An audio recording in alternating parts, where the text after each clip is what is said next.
Hello, this is Chef John from foodwishes.com with beef, bean, and beer chili.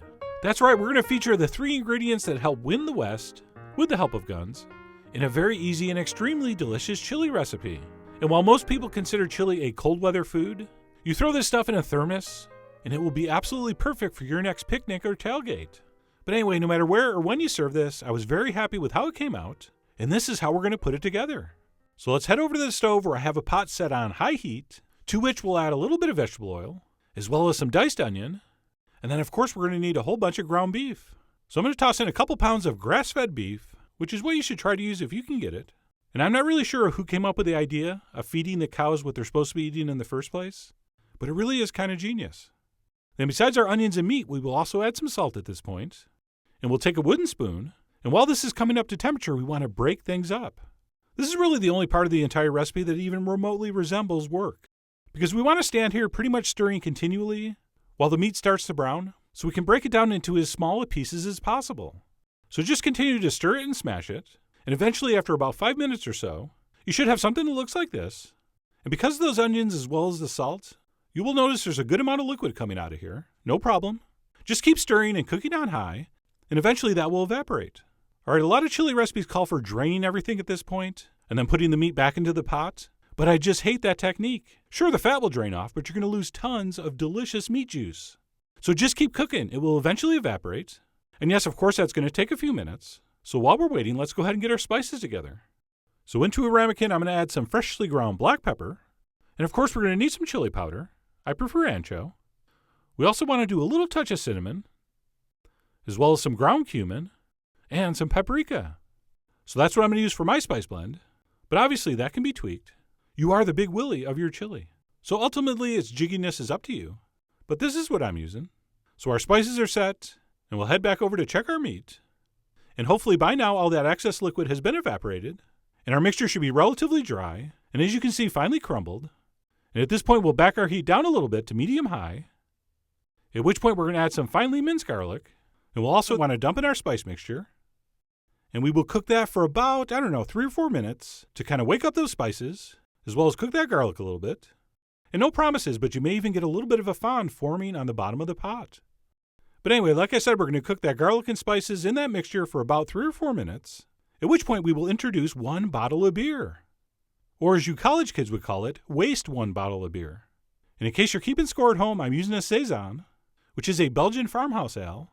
I enjoy its flavor and high alcohol content. But having said that, I believe any beer you enjoy drinking would work in this. So we will stir in 1 bottle of beer, at which point I'm going to add the rest of the seasoning.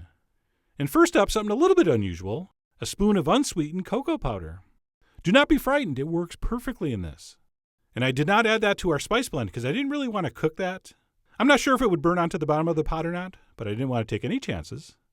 We also want to put a little pinch of dry oregano, preferably Mexican, as well as a little shake of cayenne. I just noticed it on the counter and decided I better put some in. And then like most chilies, we want to do a little bit of tomato product. So I'm going to toss in a cup of tomato puree. And then we're definitely going to need a little bit of water or stock. I'm just going to use some nice fresh cold water. And we'll stir that in. And then here's what we'll do. This will eventually come up to a simmer. And when it does, we will adjust our heat to about medium-low. And we'll simmer that, stirring occasionally for about 30 minutes. At which point we can add the final ingredients. The first of which would be some diced green pepper. I'm using poblano, which is my favorite, but green bell would work, pretty much any pepper. And I guess you could add those earlier, but I didn't want them totally disappearing, so I added them towards the end here. And then last but not least, we will add a couple cans of pinto beans, which have been thoroughly rinsed, and we will stir all that together. And I also decided at this point to add a little more water. So just like every other chili, stew, and soup recipe in the world, it's up to you to monitor the viscosity and splash in some water as needed. And by the way, because we didn't drain our meat, you will see fat pooling on the top, which I did and you probably should skim off at some point. And then all we need to do to finish this chili is let that simmer for another 30 minutes or so, at which point we should be ready to taste for seasoning and serve. And then once we have our chili looking and tasting exactly how we want it, we will grab a ladle and serve this up. And as you may know, I'm not huge on a million different toppings for my chili, so I'm going to go very simple here with a little dollop of creme fraiche. I also tossed on some fresh cilantro and a little shake of cayenne, and that beef, bean, and beer chili is done. So let me grab a spoon and dive right in. And it really was delicious. Except I'm not really sure how to describe the difference between this and a regular chili without beer. So maybe the flavors are a little more complex. And as you foodie nerds know, alcohol does bring out flavors in tomato that don't come out otherwise. And also the hops do add a little bit of a bitter note in the background, which in general with food helps sweeten up the other flavors. Of course, having said all that, this is just chili, so probably best not to overthink it. So I really do hope you give this a try. Head over to foodwishes.com for all the ingredient amounts and more info as usual. And as always, enjoy